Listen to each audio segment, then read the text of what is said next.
Hey, this is Hans the Ramen Raider coming at you once again with another instant noodle recipe time, the show where I show you what to do with your instant noodles. Today we've got some Budae Jjigae from Nongshim, and yet again we have Matt from Port Townsend. How you doing, Matt? I'm doing fine. About your... I'm doing what I do. Doing what I do best. Which is kind of sad. You do it best. This is the best I can do. Well, that's why you're the god of ramen. Yeah. Now, can you attest to the fact that my blessing helped you in your life? Oh, I'm sorry. Can you repeat the question, please? Can you attest to the fact that me blessing you turned your life around? Yes, I can. Perfect. See? Miracles happen. It's me. So, here is the noodle block. Dang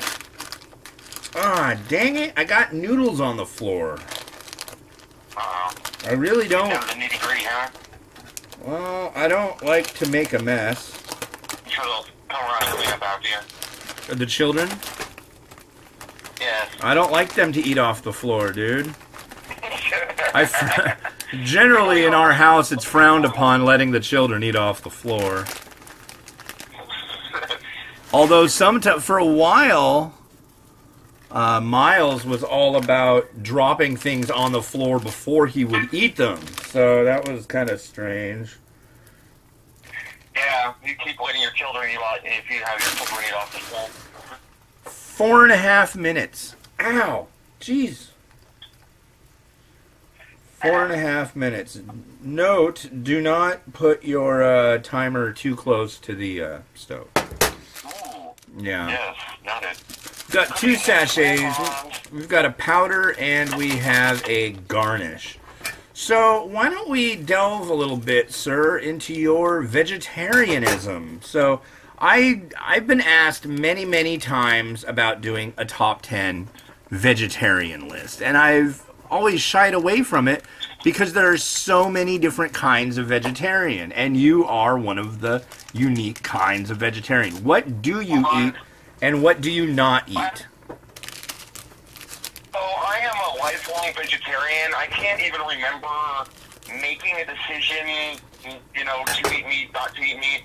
It's just something that kind of came natural to me. The rest of my family eats meat. They weren't pressuring me to be, vegan or anything like that. It's just some sort of biological preference. I remember eating one bite of a hot dog. Just doing the little come in for a landing, zoom, trying to get me to eat it, and I ate one bite, and the next bite I spit it out, and I've never eaten. I ate one hamburger when I was 18, and that is the totality of my meat relationship. So you're meeting with meat? When you said what I eat and what I don't eat, it's becoming increasingly perplexing to me what I actually do eat. I'll go into the grocery store, all the things I am denied because of my preferences. Sure. And the remainder is very small, and extravagant meals for yourself. You're not going to find too many great vegetarian stuff or very much. Ah, you still there? I tell you. You were cutting out pretty good. Asian food. And my crippling ketchup, thank you, dear. And Ketchup, yeah. So my friend Hans, yourself, has been very helpful in turning me on to many good noodle dishes, instant noodle dishes, which are vegetarian. Yeah. He's turned me on to some things that literally my life from time to time, so...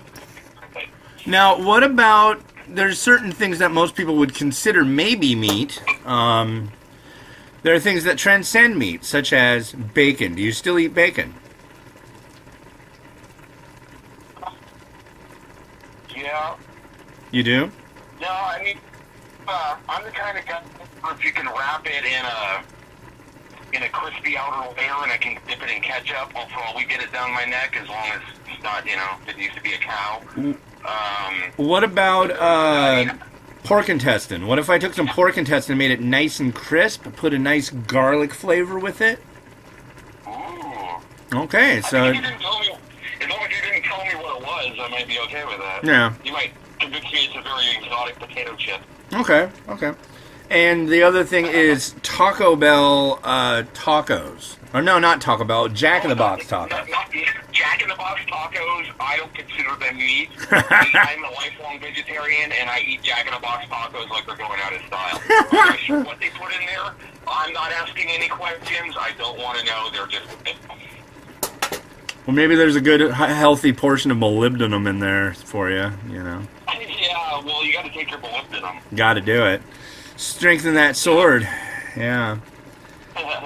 But, yeah, what if I told you that Jack in the Box burritos... Okay, here's a little game we can play. What if Jack in the Box burritos had aborted fetus in them? Would you still eat them? I think that would make it more appetizing to me. Being a vegetarian, I'm not into animal meat, but I believe were I stranded on a desert island, I would make that transition into cannibalism quite easily, Hans. Okay, all right, all right. What about... What would you require to eat a steak? A rare steak? Oh my God, $1 million. What about $10,000? No, it wouldn't be worth it for me. I'd be puking up for days. $10,000. $10,000 in hand. I would have to physically force that meat down my neck, and I think I could make $10,000 a much easier way. I mean, I'm an attractive individual. Yeah. It's really, you know, you should say yes. Right. You know that $10,000 to eat a steak really isn't too much to ask. That's the only conversation. I can't hear you yet. Oh, I was saying that $10,000 to just eat a steak is not too much to ask. Currently, I'm adding pork to the noodle. Not for you, sir. It's not too much to ask for you, who has eaten a steak before. I wouldn't even know what fork to use. Use the fork. Oh, just the fork? Yeah. Oh, that makes it easier. Yeah. Not a lot. Not a special steak fork? I don't believe... Usually I believe it's the largest one. Use that big sucker. When I was in Taiwan, I got to have beef that was... Like, the whole big point of the restaurant was that the beef was slaughtered and at your table, like, really fast. Like it was breathing 20 minutes ago, and now it didn't. Are you still breathing? Oh, Matthew. Yeah. Oh, I gotta push more buttons? There you go. There. Hopefully we will get back with Matt, because we're just about done. Fascinating individual with strange habits. Yeah. What do we have in here? Looks like we've got a little bit of... Look at that. Perhaps we already have some ham. Yeah. More like spam. Well, I have a couple more things to add. Shush. We'll try one more time. Some spring onion. We have some cheese.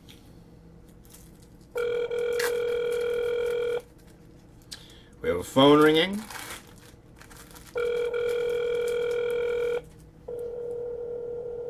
Oh.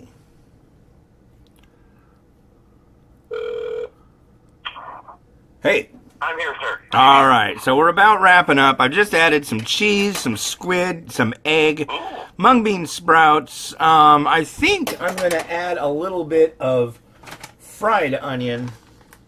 Yep, that's the way to go. So, what do you think? Where do you think the? We should get political for a moment. Where do you think we're headed on the Mueller investigation? What's your prediction? I'm sorry, they headed what? Where do you think we're headed on the Mueller investigation? What's your prediction? Well, I hope the truth is revealed. I know it's an innocent perspective in this country, but actually I have a historical perspective about the wall, and that's something I can speak more intelligently about. I'm a student of history, and there's been two Great Walls that we can talk about to relate this to. There's the Great Wall of China, which didn't work against the Mongols, and then there's the Hadrian's Wall, which didn't necessarily work against the barbarians because, it's... the Berlin Wall. Yeah. I was about to say, dude. Walls historically do not work. They create animosity on the other side, and the Wall of Game of Thrones. Very good. I love having her around.